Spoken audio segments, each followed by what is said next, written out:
മലയാളി കുടുംബ പ്രേക്ഷകർ ഇന്ന് ഏറെ ചർച്ച ചെയ്യുന്നത് പ്രവീണിൻ്റെയും പ്രണവിൻ്റെയും വീട്ടുകാര്യങ്ങളാണ്. ഇരുവരും തമ്മിൽ വളരെയധികം സ്നേഹത്തോടും സന്തോഷത്തോടും കൂടി ജീവിച്ചു പോയിക്കൊണ്ടിരിക്കുമ്പോഴാണ് ആരാധകർക്കിടയിലേക്ക് ഇരുവരും പിരിഞ്ഞു എന്ന വാർത്ത കയറി വന്നത്. അതിനുള്ള മറുപടിയും വ്യക്തതയുമെല്ലാമായി രണ്ടുപേരും ലൈവിലെത്തിയിരുന്നു.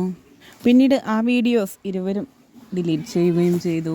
ഇപ്പോഴിതാ കഴിഞ്ഞ ദിവസമായിരുന്നു പ്രവീണിൻ്റെയും മൃദുലയുടെയും കുഞ്ഞിൻ്റെ നൂലുകെട്ട് ചടങ്ങ്.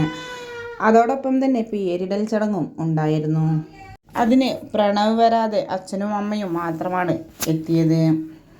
പ്രവീണും മൃദുലയും പ്രണവിനെ ക്ഷണിച്ചിരുന്നുവെങ്കിലും പ്രണവ് എത്തിയിട്ടില്ല.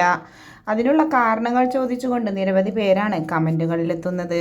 അമ്മയും അച്ഛനും വന്നുവെങ്കിലും പ്രണവിനെ കാണാത്തതിലുള്ള വിഷമവും ഇരുവരുടെയും ആരാധകർക്കുണ്ട്.